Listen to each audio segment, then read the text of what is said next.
Manalangin tayo. Amen. Amen! Amen.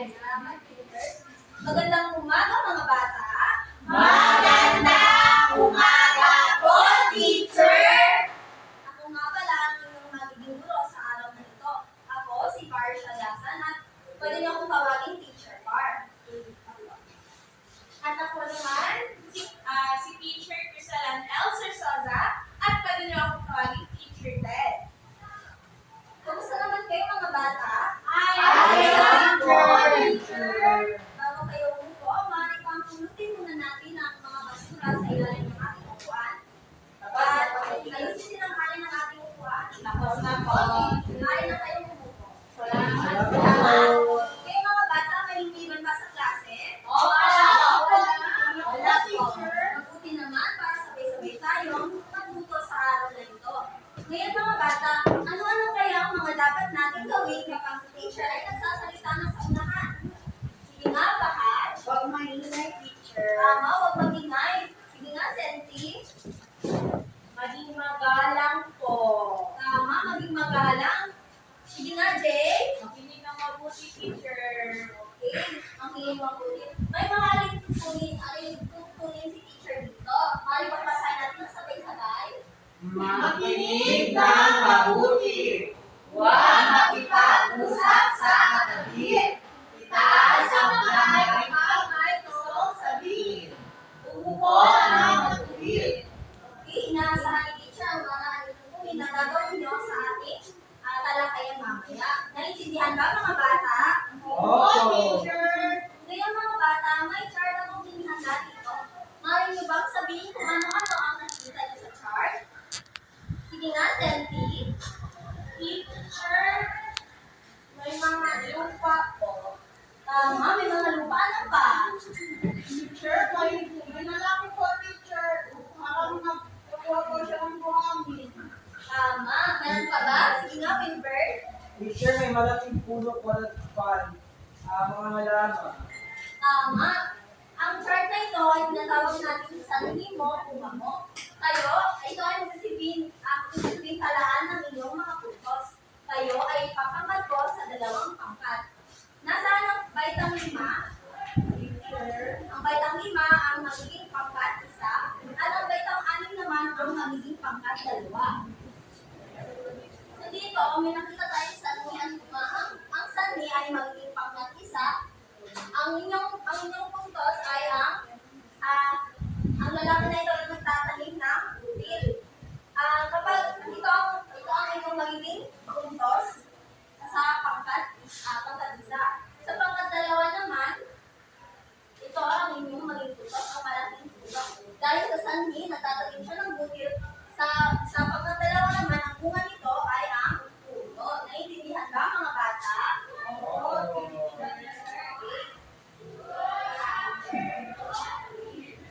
Ngayon naman mga bata, ay may ipapakita si teacher sa inyo na mga larawan. Nais kong pagmasdan niyo ito ng mabuti at sabihin sa akin kung ano ang nakikita ninyo. Maliwanag ba mga bata? Opo.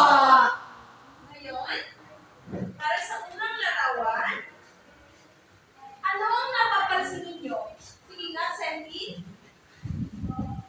Teacher, ang babae ko ay nag-aaral. Nag-aaral? Tama. Anong pangkat si Sandy? Pangkat 2 po. Pangkat 2.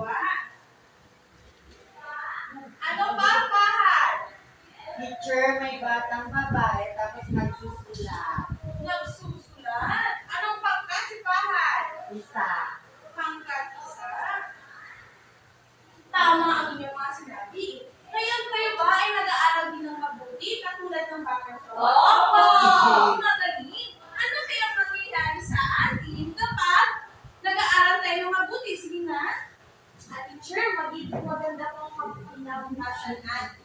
Magiging maganda ang kinabukasan? Sige nga, di Patra.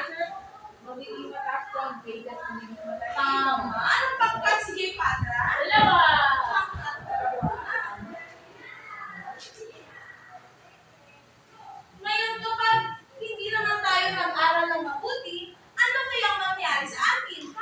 Teacher, mababagsak. Mababagsak o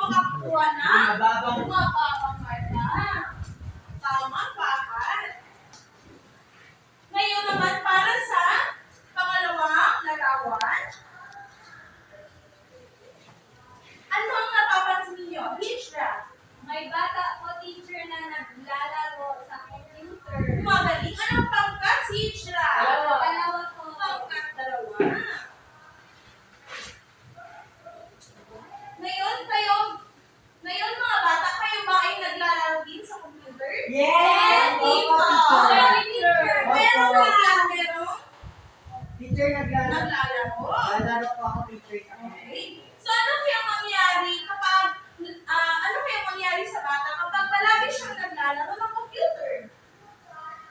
Sandy? Teacher, unhealthy siya. Ma-unhealthy. Tama ano ba? Teacher, hindi na po namin nagagawa yung dapat gawin namin sa bahay. Tama. Ano ba? Meron pa ba? Sige nga, teacher. Maaari po paadi sa pag-computer at tama pang sabi ni paadi siya, makalimutan yung gawain sa pag-aaral. Tama.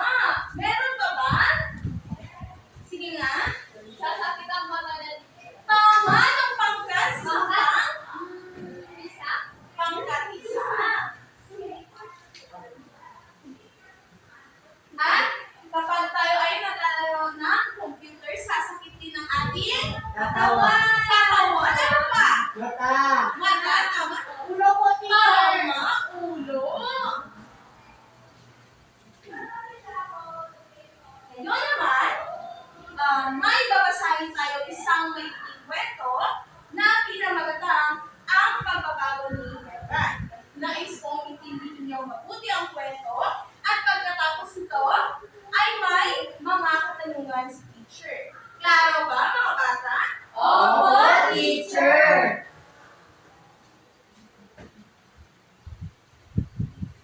Ngayon, maaari niyo bang basahin ng sabay-sabay?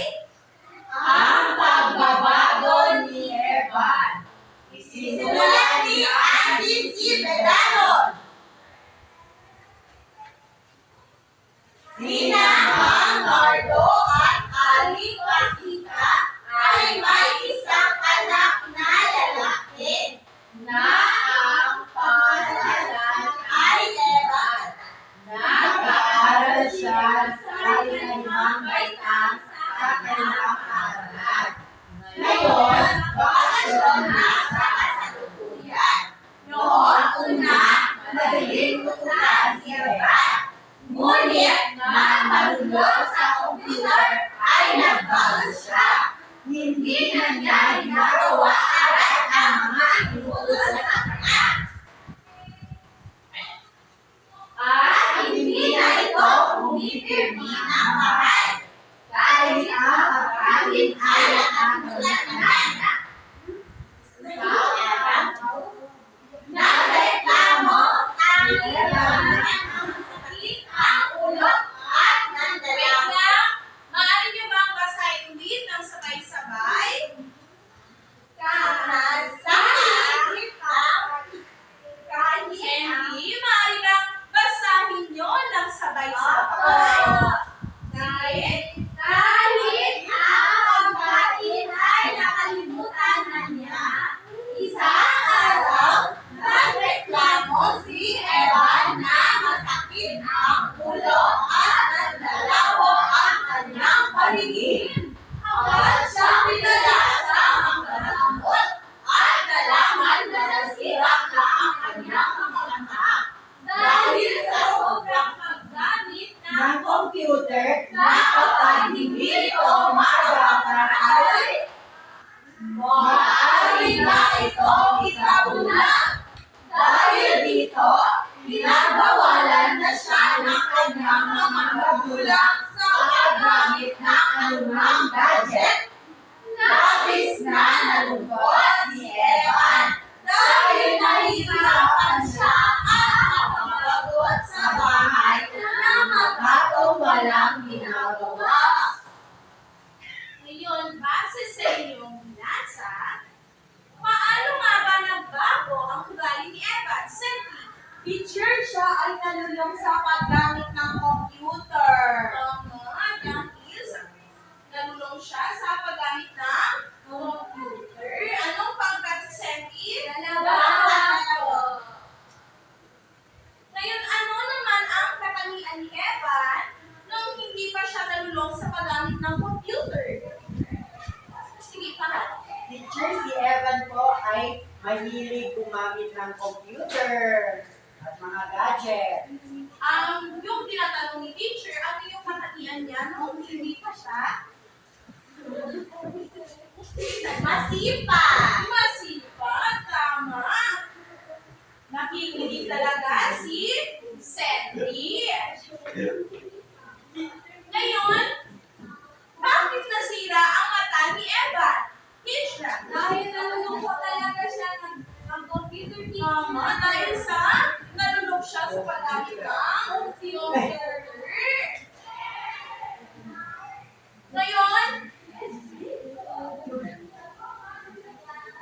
ano ang naramdaman ni Evan noong pinabawal na siyang gumamit ng computer? Paida. Naging masaya ba si Evan? Naging malungkot? Nagalit? Malungkot, teacher. Magaling? Paida?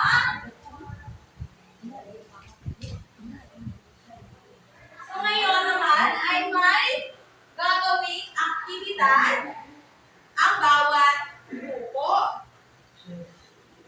So bibigyan ko lamang kayo ng 10 minuto para sagutan ito. Ito sa pangkat 5 at ito naman sa pangkat 6 o pangkat 2. May pangkat 5 at pangkat 6. Ngayon, maaari na kayo magsimula.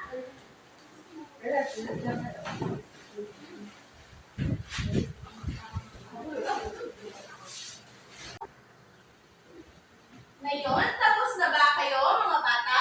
Opo, teacher. Ngayon, maaari nyo na itong idikit dito sa gilid.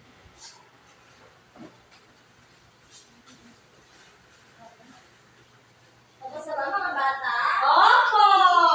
Ngayon, tingnan natin kung naging tama ba ang inyong mga sagot. Bago yan, may idea ba kayo kung anong magiging aralin natin sa araw na ito base sa mga aktibidad na inyong sinagot? Sige nga, Paida. Tungkol po sa sanhi at bunga, teacher. Tama, tungkol sa sanhi at bunga. Ngayon, may idea ba kayo mga bata kung ano nga ba ang sanhi o ano ang bunga? Wala ngayon, ngayon alamin natin kung ano nga ba ang sanhi. Basahin nga natin ang sabay-sabay.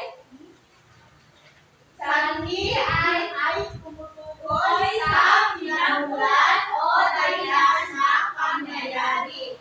Malinis na ginagamit ng dahil kasi sapagkat at pagkat sa simulang paglalahad ng sanhi. Ngayon, ano naging sagot ng pangkat 1? Sa kwento na inyong nabasa na sa pagbabago ni Evan, ano kaya ang naging sanhi sa problema na kinapaharap ni Evan? Pangkat 1, ano naging sagot? Sige nga, Fire. Nalulong siya sa paggamit ng gadget o computer, teacher. Tama, nalulung siya sa paggamit ng computer. Ano pa? Meron pa ba? Meron pa ba? Sige nga, Bahal. Ano pa? Naging matigas yung sanhi ko, teacher, naging matigas yung Tama, naging matigas ng kanyang ulo. Ngayon mga bata, kung may sanhi, nakikinig ba mga bata? Ngayon mga bata, kung may sanhi, may bunga naman ang isang problema. Ngayon alamin natin kung ano nga ba ang bunga. Basahin natin ang sabay-sabay. Bunga ay tumutukoy sa kinalabasan ng pangyayari. Kung minsan pinangungunahan ang salitang kaya ang bunga. Yung mga bata, ano kaya ang naging bunga sa nabasa nating kwento sa pagbabago ni Evan? Ano kaya naging bunga ng labis na pagko-computer ni Evan? Yes, Misha? Yung bunga po, teacher, sumakit po ang kanyang ulo at ang kanyang mata. Tama, anong pangkat kahit siya? Dalawa po, teacher. At 2. Ano ba? Meron pa ba? Sige nga, Sharina. Dahil po, madalas na sumasakit yung mata niya, malapit na po siyang mabulag. Tama, malapit na siyang magulat. Anong pangkat ka, Sharina? At 1. Kayo ba mga bata, ano kaya ang gagawin niyo kapag kayo ang nasa kalagayan ni Evan? Ano kaya ang gagawin niyo? Sige nga, Isha. Ang gagawin ko po,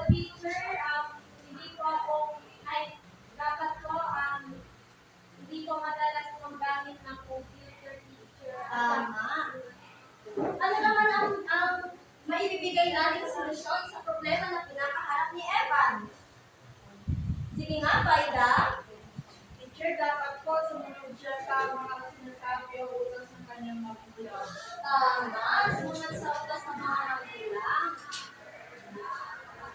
Ano pa? Meron pa ba? Mga solusyon na maaaring masolusyonan sa problema ni Eva? Sige nga, Jay.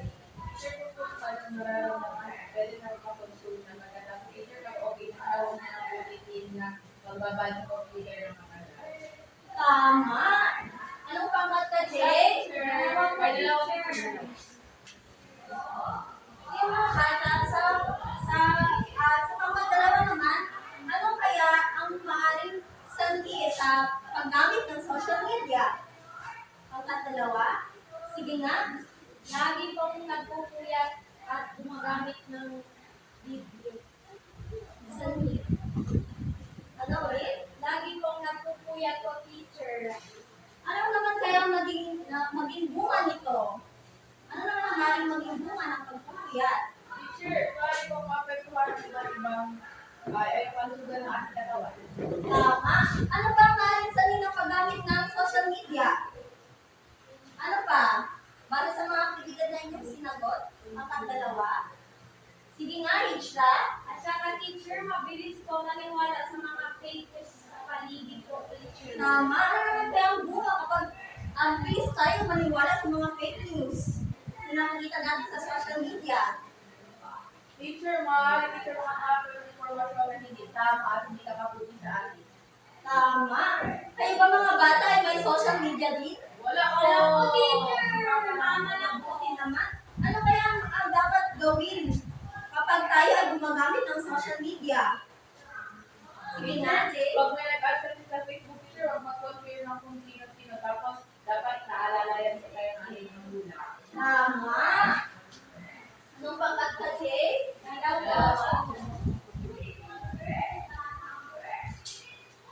Ngayon mga bata, ano kaya? Ngayon mga bata, may mga halimbawa din na inihanda sa teacher tungkol sa sanhi at bunga. Ngayon, basahin natin na may slide. Masipag mag-aral. Ano kaya ang maging bunga ng masipag mag-aral? Nakakakuha ng mataas na marka. Sunod naman. Tumutulong sa gawaing bahay kung walang pasok. Ano naman kaya ang bunga nito? Masaya ang kanyang nanay. At sunod. Hindi sumusunod sa mga batas trapiko. At ang bunga naman nito, Nakaaksidente sa daanan. ngayon mga bata, maaari ba kayong magbigay ng iba pang halimbawa ng sanhi at bunga? Mga pangyayari na may sanhi at bunga. Sige nga, Jay. Teacher, ang sanhi po ay ang hindi po pag-aral ng lesson. Maraming teacher yung bunga teacher na bagsak sa exam. Tama. Meron pa ba? Meron pa ba makapagbibigay ng mga halimbawa? Sige nga, Hijra. Ang sanhi po, teacher, ang lagi po nag-aaral bago ang exam. Ang bunga, teacher, mataas yung marka. Tama. Mataas ang marka makukuha. Ang dalawa, Dalawa. Meron pa ba? May dalagan pa ba kayo, mga bata? Wala na? wala na po, teacher. Okay. Ngayon naman, So ngayon naman, para malaman ko kung naiintindihan nyo ba talaga ang ginawa ng feedback talaga kay Teacher Marsha, ano nga ba ulit ang sanhi? Teacher. Ang sanhi po, teacher, ito po ang tumutukoy sa pinagmulan o dahilan ng pangyayari. Magaling. Anong pangkat si Teacher? Dalawa po. So ang sanhi ay tumutukoy sa pinagmulan ng pangyayari. At ano naman kaya ang bunga? Sige nga. Ang bunga po ay tumutukoy sa kinalabasan ng isang pangyayari. Tama, ito ay tumutukoy sa kinalabasan ng pangyayari. Ngayon, ano kaya ang kalagahan ng ugnayan ng sanhi at ng bunga? Teacher, Ano